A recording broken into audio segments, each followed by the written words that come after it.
നമസ്കാരം, ഏവർക്കും study Nifty മലയാളത്തിന്റെ ഈവനിംഗ് പോഡ്കാസ്റ്റ് വീഡിയോയിലേക്ക് സ്വാഗതം. ഈ ആഴ്ച ആരംഭിക്കുന്നത് വളരെ ശക്തമായിട്ടാണ്. കാരണം കഴിഞ്ഞ ഏതാനും ആഴ്ചകളിലായിട്ട് 26,000-ന് താഴെയായിരുന്ന നിഫ്റ്റി ഇന്നിതാ 26,000-ന് മുകളിലായി ക്ലോസ് ചെയ്തിരിക്കുന്നു.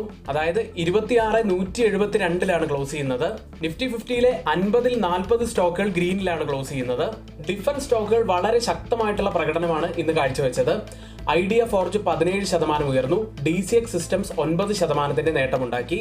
ഇന്ന് രാവിലെ തന്നെ നമ്മൾ സൂചിപ്പിച്ചതുപോലെ IT സ്റ്റോക്കുകൾ ഫോക്കസിൽ ഉണ്ടായിരുന്നു. തുടർച്ചയായിട്ടുള്ള 4ാമത്തെ ദിവസവും പോസിറ്റീവിൽ തന്നെയാണ് സ്റ്റോക്കുകൾ ക്ലോസ് ചെയ്തത്. കൂടാതെ വിപ്രോയും ഇൻഫോസിസും 3%-ലധികം ഉയരുകയുണ്ടായി. ഇതുകൂടാതെ ലോഹ കമോഡിറ്റി സെഗ്മെന്റിലുള്ള സ്റ്റോക്കുകളെ കുറിച്ച് പറയുകയാണെങ്കിൽ വെള്ളിയുടെ വില റെക്കോർഡ് ഉയരത്തിലെത്തിയപ്പോൾ നമ്മൾ പ്രത്യേകം നോട്ട് ചെയ്യാൻ പറഞ്ഞ ഒരു സ്റ്റോക്കായിരുന്നു ഹിന്ദുസ്ഥാൻ സിങ്ക്. കുറച്ച് ദിവസം മുൻപാണ് നമ്മൾ അത് പറഞ്ഞിരുന്നത്. സ്റ്റോക്ക് ഇന്നും 3% നേട്ടമുണ്ടാക്കി. ഇനി ചില സ്റ്റോക്ക് സ്പെസിഫിക് വാർത്തകളിലേക്ക് വന്നാൽ GE വെർണോവ എന്ന സ്റ്റോക്കിനെ കുറിച്ച് കുറച്ച് ദിവസം മുൻപ് നമ്മൾ പറഞ്ഞിരുന്നതാണ്. സ്റ്റോക്ക് ഏകദേശം 6% നേട്ടമാണ് കൈവരിച്ചത്. ഇതുകൂടാതെ പോസിറ്റീവ് ബ്രോക്കേജ് നോട്ടിനെ തുടർന്ന് ശ്രീരാം ഫിനാൻസ് ഏകദേശം 4% നേട്ടമുണ്ടാക്കി. മൊത്തത്തിൽ റെയിൽ സ്റ്റോക്കുകൾ നല്ല നേട്ടമുണ്ടാക്കിയ ഒരു ദിവസമായിരുന്നു ഇന്ന്.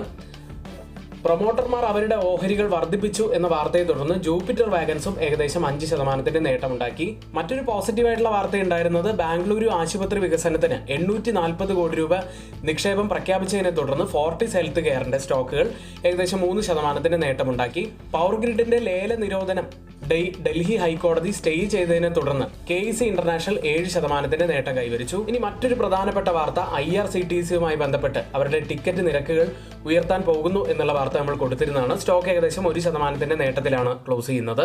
ഇന്നത്തെ ഏറ്റവും പ്രധാനപ്പെട്ട കുറച്ച് കാര്യങ്ങളാണ് നമ്മളിവിടെ ഷെയർ ചെയ്തു പോയത്.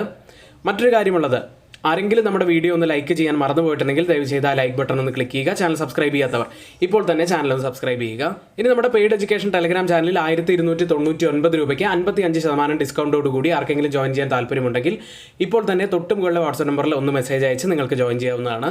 ഇനി നമുക്ക് പ്രധാനപ്പെട്ട കുറച്ച് സ്റ്റോക്കുകളുടെ എഡ്യൂക്കേഷൻ വ്യൂ ഒന്ന് നോക്കാം. ആദ്യം അവന്തി ഫീഡ്സ് എന്ന സ്റ്റോക്കാണ്.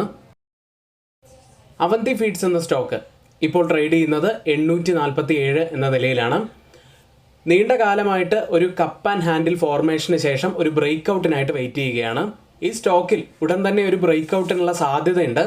അതുകൊണ്ടാണ് ഈ സ്റ്റോക്ക് നമ്മളിവിടെ മെൻഷൻ ചെയ്യുന്നത്.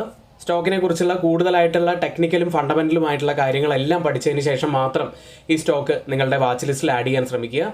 സ്റ്റോക്ക് കഴിഞ്ഞ മെയ് മാസം മുതൽ ഒരു കപ്പ് ആൻഡ് ഹാൻഡിൽ ഫോർമേഷനാണ് ഫോം ആയിക്കൊണ്ടിരിക്കുന്നത്. അതായത് കഴിഞ്ഞ ഓഗസ്റ്റ് മാസം മുതൽ ഒരു ഹയർ ഹൈ ഹയർ ലോ ഫോർമേഷനാണ് ഈ സ്റ്റോക്കിൽ ഫോം ആയിക്കൊണ്ടിരിക്കുന്നത്. ഇനി ഈ സ്റ്റോക്കിൽ ഒരു ബ്രേക്ക് ഔട്ട് വരികയാണെങ്കിൽ അത് പോസിറ്റീവായി തന്നെ നമുക്ക് കാണാം. കൂടാതെ വോളിയം കൂടി അതിൻ്റെ കൺഫർമേഷൻ കൂടി നമ്മളൊന്ന് നോക്കേണ്ടതുണ്ട്. ഇനി ഒരു പക്ഷേ ഒരു ബ്രേക്ക് ഔട്ട് വരികയാണെങ്കിൽ നമ്മൾ ആദ്യം ഫോക്കസ് ചെയ്യേണ്ടത് ഫസ്റ്റ് ടാർഗറ്റ് 926-ഉം സെക്കൻഡ് ടാർഗറ്റ് ആവാൻ സാധ്യതയുള്ളത് 965-ഉമാണ്. സ്റ്റോപ്പ് ലോസ് ആവാൻ സാധ്യതയുള്ളത് 801-ഉമാണ്. മറ്റൊരു സ്റ്റോക്കിലേക്ക് വരാം. കരൂർ വൈശ്യ ബാങ്ക് എന്ന സ്റ്റോക്കാണ്. ഒരു ബുള്ളിഷ് ഫ്ലാഗ് പാറ്റേണിലാണ് വീക്ക്ലി ബേസിസിൽ ഈ സ്റ്റോക്കിനെ നമുക്ക് കാണാൻ കഴിയുന്നത്. ഇപ്പോൾ ഈ സ്റ്റോക്ക് ഒരു സൈഡ് വേസിലാണ് പോയിക്കൊണ്ടിരിക്കുന്നത്. പക്ഷേ ഒരു ഡൗൺ ട്രെൻഡ് അല്ല ഇത് എന്ന് ക്ലിയർ ആയിട്ട് തന്നെ നമുക്ക് മനസ്സിലാവും. ഇനി പ്രധാനപ്പെട്ട ഒരു സപ്പോർട്ട് ആവാൻ സാധ്യതയുള്ളത് 243-ആണ്. ഇനി ഒരു പക്ഷേ 242-43 എന്ന ഈ ഒരു സപ്പോർട്ട് സോൺ ബ്രേക്ക് ചെയ്യുകയാണെങ്കിൽ പിന്നീട് നമ്മൾ ശ്രദ്ധിക്കേണ്ടത് ഡൗൺ സൈഡിലെ ആ ഒരു ട്രെൻഡ് ലൈനാണ്. മുൻപ് 2 തവണ ഈ ഒരു ട്രെൻഡ് ലൈൻ ടച്ച് ചെയ്തതിന് ശേഷമാണ് റിവേഴ്സ് ചെയ്തിരിക്കുന്നത്. സ്റ്റോക്കിനെ കുറിച്ചിട്ടുള്ള കൂടുതലായിട്ടുള്ള കാര്യങ്ങൾ ഒരു ബ്രേക്ക് ഔട്ടോ ബ്രേക്ക് ഡൗണോ സംഭവിച്ചു കഴിഞ്ഞാൽ നമുക്ക് കൂടുതലായിട്ടുള്ള കാര്യങ്ങൾ പറയാവുന്നതാണ്. എങ്കിൽ ഇതൊക്കെയാണ് ഇന്ന് നമ്മൾ ഇവിടെ ഒരുക്കി വെച്ചിട്ടുള്ള കുറച്ച് കാര്യങ്ങൾ. ഇനി നാളെ നമുക്ക് വീണ്ടും പ്രീ മാർക്കറ്റ് വീഡിയോയുമായി കാണാം. ഇന്നിവിടെ നമ്മൾ പറഞ്ഞ എല്ലാ കാര്യങ്ങളും ഏറ്റവും ഓതറൈസ്ഡ് ആയിട്ടുള്ള സൈറ്റുകളായ Moneycontrol, Mint, Reuters, CNBC, Financial Express തുടങ്ങിയ മാധ്യമങ്ങളിൽ നിന്നാണ് എടുത്തിരിക്കുന്നത്. മറ്റുള്ളവയെല്ലാം നമ്മുടെ വ്യൂസ് മാത്രമാണ്. ഒരിക്കലും റെക്കമെൻഡേഷൻ അല്ല, നിങ്ങളുടെ എഡ്യൂക്കേഷണൽ പർപ്പസിന് വേണ്ടി മാത്രമാണ് ഷെയർ ചെയ്യുന്നത്. എങ്കിൽ ഇന്നത്തെ ഈ വീഡിയോ ഇവിടെ പൂർത്തിയാവുന്നു. ഏവർക്കും നന്ദി.